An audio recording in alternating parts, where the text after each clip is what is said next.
السلام علیکم ورحمۃ اللہ وبرکاتہ۔ وعلیکم السلام ورحمۃ خیریت ہے اللہ۔ عاقل بھائی؟ میں ٹھیک ہوں الحمدللہ۔ اللہ تعالیٰ آپ کو جزائے خیر دے، آپ کی صحت تندرستی عطا کرے، آمین ثم آمین۔ بہت خوبصورت دعا ہے آپ یہ کی۔ مولانا صاحب نے فجر کی نماز کے بعد یہ بیان کیے تھے جو آپ کو بھیج کریں ہم، اس کے لیے وضاحت فرمائیے اور صحیح قرآن اور حدیث کی روشنی میں بتائیے آپ یہ صحیح ہے کیا؟ یہ 1 سال کے روزے، اور اس میں بتا کر ہی انہوں ہر قدم کے بدلے 1 سال کے روزے اور قیام کا ثواب ملے گا جس نے جمعہ کے دن غسل کیا۔ آپ کو بھیج کر ہی اوکے، آپ بہت شکریہ آپ کا۔ آپ نے جو حدیث بھیجی ہے بقول آپ کے، یہ سنن ترمذی کی حدیث ہے۔ علامہ البانی وغیرہ نے اور بہت سارے اہل علم ہیں اسے کہتے ہیں کہ یہ حدیث صحیح ہے۔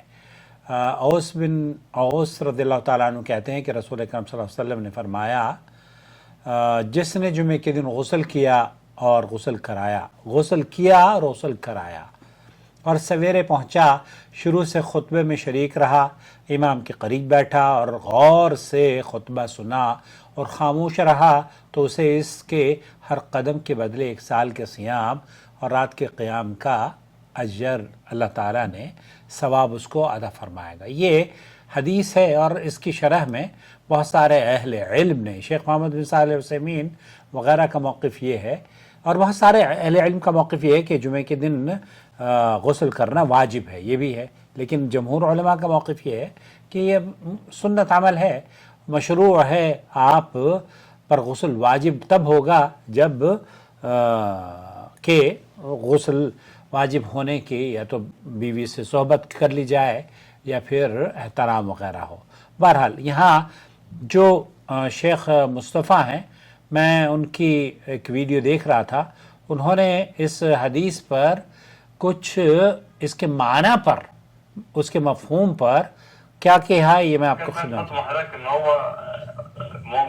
هذا لا نشرف لأن النصوص الثوابت دیکھیے جو صحیح احادیث سے ثابت ہیں، القواطع القوية، حدیث قوی اور اہل علم کا جس پر اتفاق ہے، تفيد أن الخطوة للمسجد ترفع درجة، یہ اس میں تو کوئی دو رائے نہیں ہے کہ مسجد کی طرف جانا ہر قدم پر درجات کی بلندی أو اور گناہوں کا کفارہ بنتا ہے۔ خطيئة.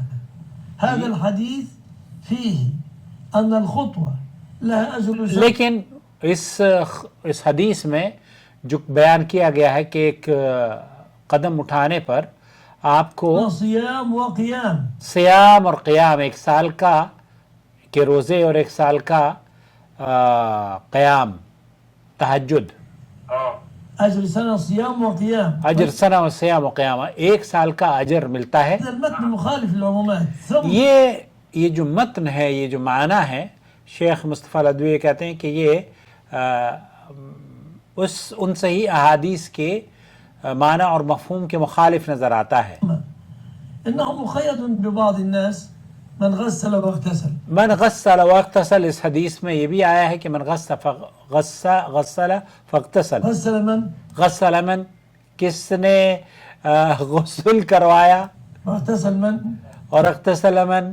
فيقولون تو یہ جو یہاں پھر اس کو کہ آپ نے غسل کیا اور کروایا، تو غسل کس کو کروایا، اور غسل جمع زوجته، پھر یہ کہتے ہیں کہ جامع زوجتہ، اس آدمی نے جس نے کہ اپنی بیوی سے جمع کیا، ہم بستری کی۔ سبب لها الغسل. طب ولو الذهب ماذا يصنعون؟ طیب یہ کہتے ہیں کہ پھر جو بیچارے بغیر شادی شدہ ہیں وہ کہاں جائیں گے؟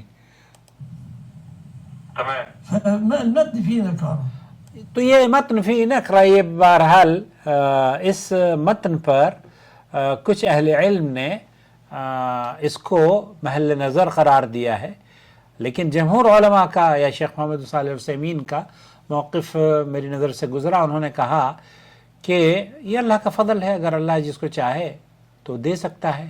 تو یہاں بہرحال آپ نے کہا کہ اس کے بارے میں اہل علم کا کیا موقف ہے، تو میں نے آپ کی خدمت میں پیش کر دیا ہے۔ اللہ تعالی عمل کی توفیق بخشے۔